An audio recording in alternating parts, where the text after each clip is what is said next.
Hukum transfusi darah.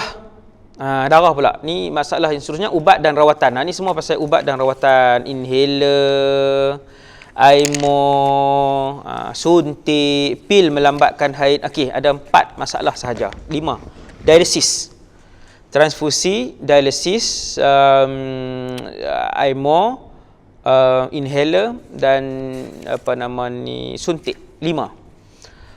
Apa hukum transfusi darah? Pemindahan dan pendermaan darah tidak membatalkan puasa. Transfusi darah melibatkan darah yang dimasukkan ke dalam tubuh badan, bukan melibatkan makanan atau minuman. Yang pertama, dia bukan makanan atau minuman. Justru transfusi darah tidak membatalkan puasa. Okey. Kalau nak tengok penerangan lengkap, boleh tengok fatwa yang dikeluarkan oleh Muzakarah Jabatan Kuasa Fatwa Kebangsaan.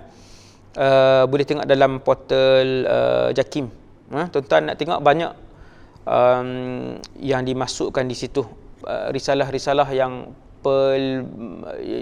membahaskan tentang pelbagai masalah semasa, isu-isu semasa, perubatan-perubatan moden di situ yang telah dikeluarkan oleh Muzakarah Jabatan Kuasa Fatwa Kebangsaan. Nombor 2, dialisis boleh tak? Dialisis ada 2, dialisis hemo dan dialisis peritoneal. Kedua-dua cara dialisis, iaitu dialisis hemo dan dialisis peritoneal, perlu memasukkan sesuatu ke dalam rongga.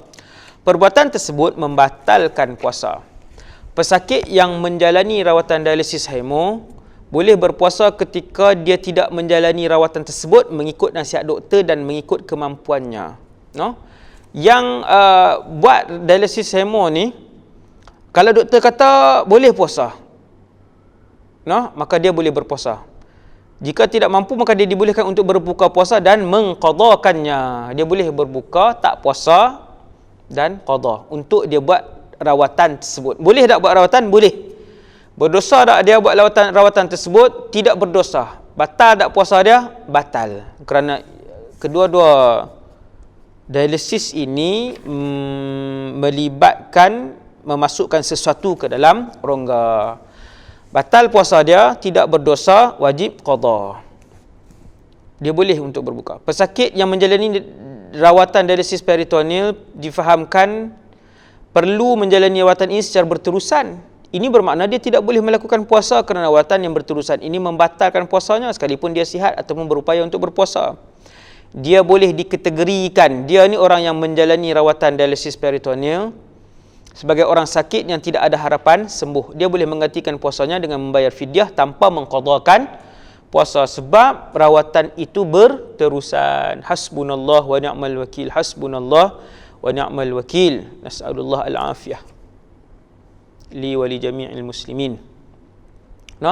Yang kedua ni, yang dialisis ni dia tak perlu qada sebab dia dikira sebagai apa? Sebab dia dikira sebagai sakit yang tidak ada harapan sembuh.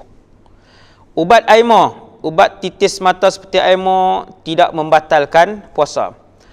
Ubat titis telinga, menitiskan ubat ke dalam telinga atas nasihat doktor tidak membatalkan puasa kerana ia ada unsur darurat. Sakit sampai tak boleh tidur, nak solat pun tak boleh, bengang telinga, doktor kata titis. Kalau ikut telinga ni batal puasa kalau masuk sampai ke dalam, tapi disebabkan darurat, doktor pun nasihat kata perlu pakai ubat, maka tidak batal. Jika tanpa alasan atau tanpa darurat masuk ubat titis ke telinga, maka batal. Vicks inhaler tak batal puasa jika menggunakan Vicks inhaler untuk mengubat hidung yang tersumbat dengan menyedutnya. Walau bagaimanapun jika tidak ada keperluan menggunakannya, maka menggunakannya makruh.